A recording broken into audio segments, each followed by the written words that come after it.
Ay, Nico.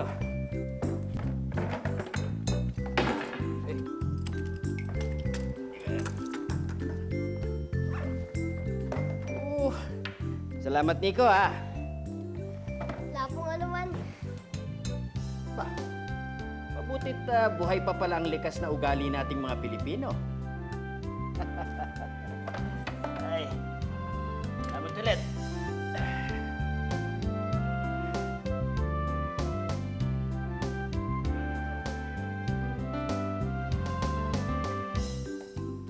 Likas na ugaling Pilipino? Likas na ugali nating mga Pilipino. Tuklasin, sagot sa tanong matatamo, buksan ang isip at mga mata. Ito ang isang handog upang gabayan ka. Wow! Ano to? Binoculars? Para saan to? DY? Nasa si DY? Huh? DY, para saan to? DY!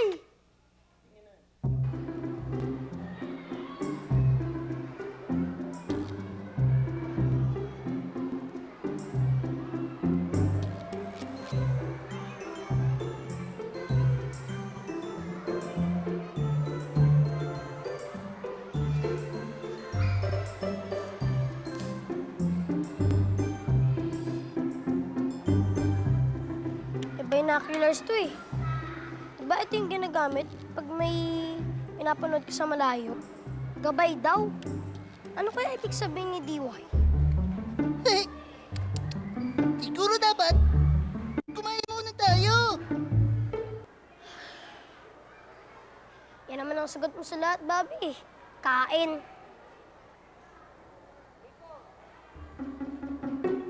Si Miss Cruz, tago. Hi, Nico! Hi, Miss Cruz. Gandang araw po. Gandang araw, Ben. Ganda naman yun. Ganda. Di ba yun yung base? Di ba yun yung base? Tapakan na lang kaya natin. Markahan lang kaya natin. Sige, may tape ka. Sino may tape? Wala. Wala. Sino may tape? Ako may tape. May tape ako. Ay, Nico. Hi, Jeffrey. Hi, Ati. Ay, Nico. Magkakalala kayo. Magkaklase kami. Trisang Pagita. Ah. Trisang Pagita pala ang tatanungin namin mga taga Trirosa. Tingnan natin. Oo, kami lahat. Ay, sige po. Tape. Sandali. Tape. Tape. Ako, tape. Tape. Dito, no?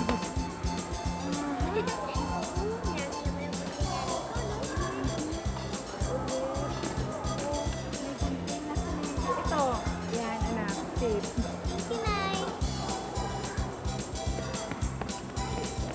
Lapit mo kayo. Kayla, ikaw ang pinakamabilis. Kaya ikaw sa outfield. Michelle, Mike, babantay niyo yung base, ha? Okay, ha? Tapos, huwag niyo papabayaan yung base, ha? Kayong dalawa. Tumakbo ka lang mabilis. Ba't ganito to? Sa may DY, gabay daw. Matutuklasan. Likas na ugaling Pilipino.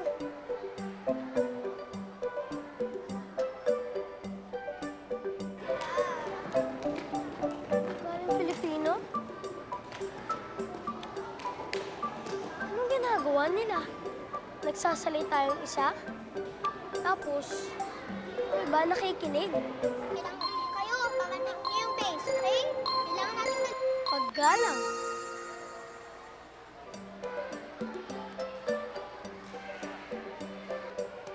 Paggalang? Kasi nakikinig sila. Tapos, di agad sila nagsasalita. Hinihintay muna nilang matapos yung isa. Kung walang paggalang, ano mangyayari?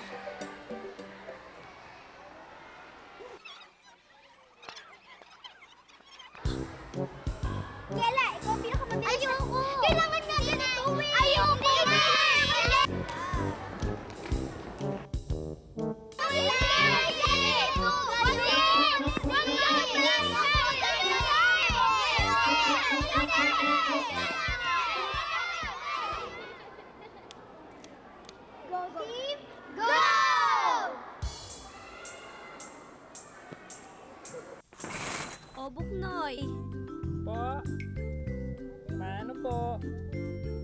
Pagpapawaan ka ng Diyos, iho. Salamat po. Saan ka na naman ba nanggaling, ha, anak? Naglaro lang po ako. Ah, ganun ba? O sige, magbihis ka na at pawis na pawis ka nang makakain na tayo, ha? Opo. Likas sa ating mga Pilipino ang pagiging magalang. Noon pa man, magagalang na ang mga Pilipino. Makikita ito sa ating wika, tulad ng paggamit natin ng po at opo, at sa mga tradisyon natin tulad ng pagmamano. Bahagi na ang paggalang ng buhay Pilipino. Kayo, paano kayo nagpapakita ng paggalang? Pinapakita ko po ang paggalang ko sa aking ina sa paggamit ng po at opo.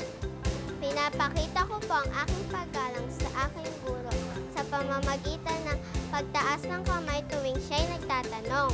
Pinapakita ko ang paggalang ko sa kalikasan sa paglilinis ng maduduming lugar.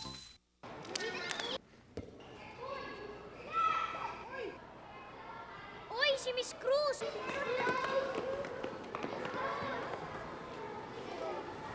Ay, naku! Tara, dali! Please.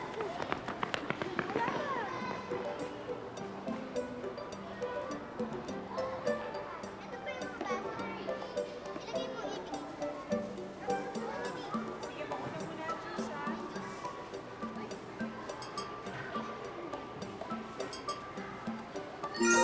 Pagtutulungan. Tulong-tulong sila sa pagdadala at pag-aayos. Usapan silang tumulong. Di na kailangan pagsabihan.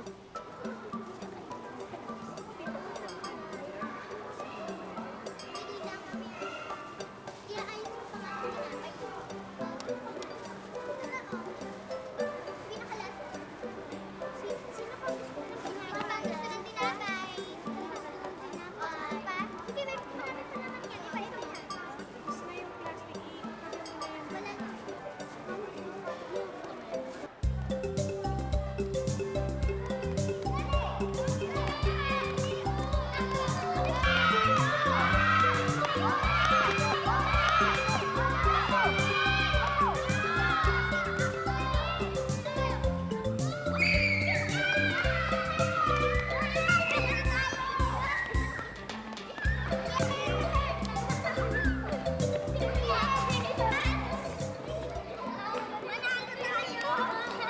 Sana tumakbo agad si Michelle. Oo nga, naghintay pa kasi siya eh. Sayang, na-out tuloy. Kawawa naman siya. Para saan yung galing Pilipino?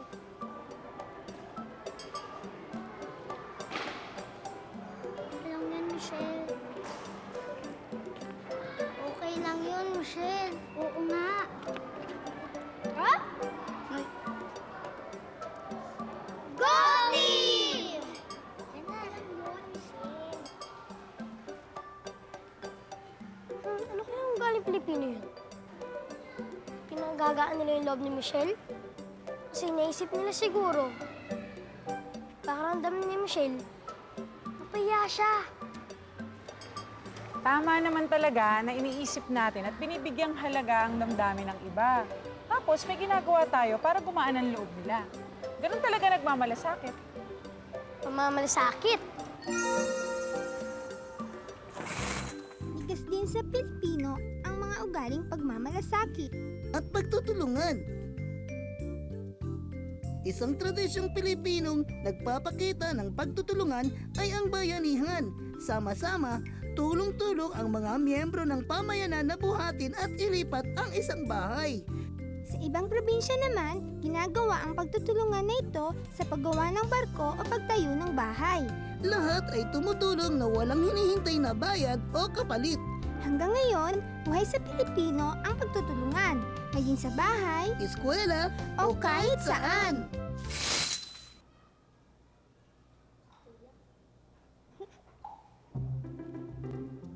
Jaya, tingnan mo, oh. Abalang-abala siya. Walang kinakain. Halika, hati tayo sa baon ko. Sige na, halika na. Halika na. Halika, huwag ka maya.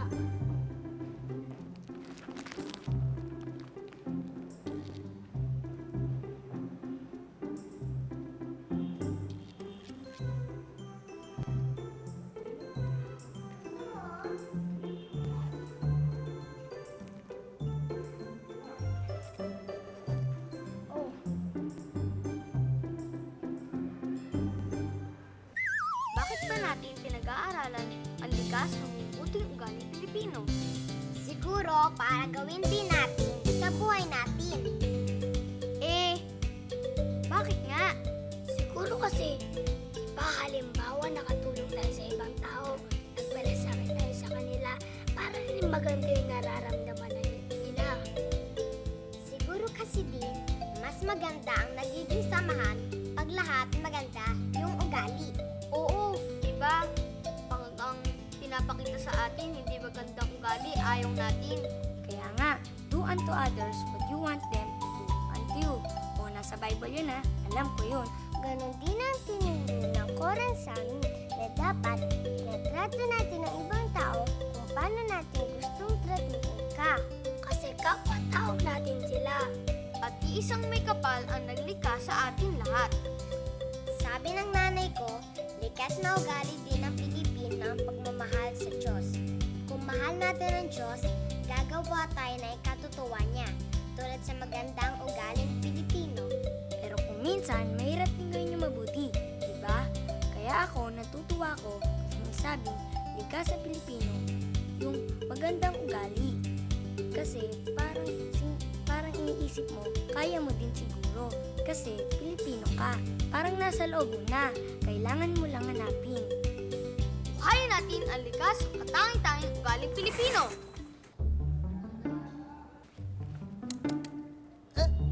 Ano na nangyayari? Huling inning na to. Hay sila. Pag nakascore pa sila, Kati, panalo sila.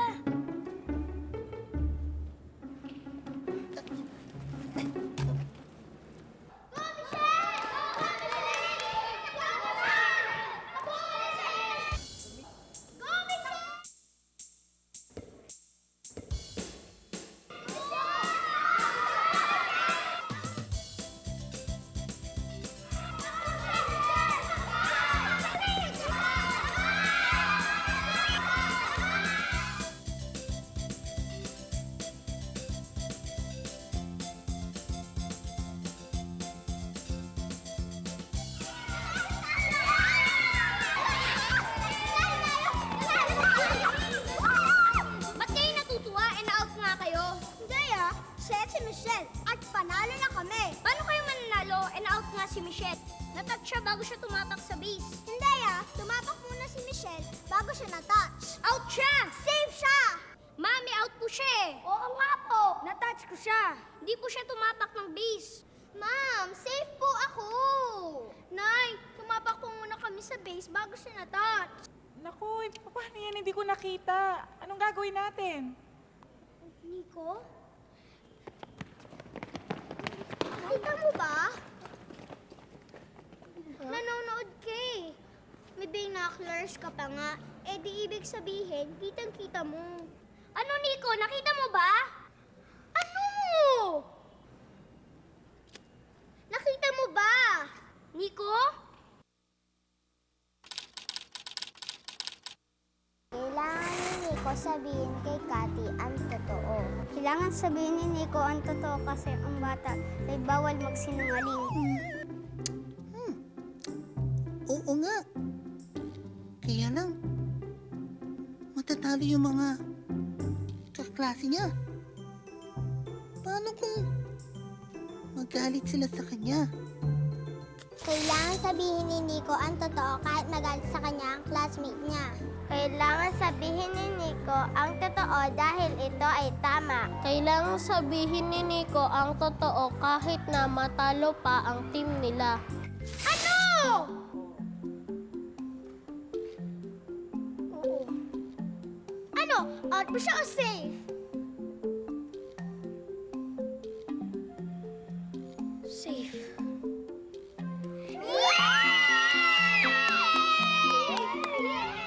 Katapatan.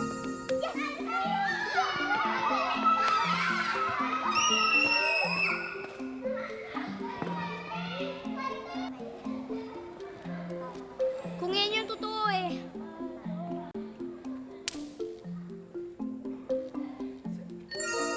Paninindigan. Ginagawa ang tama kahit mahirap.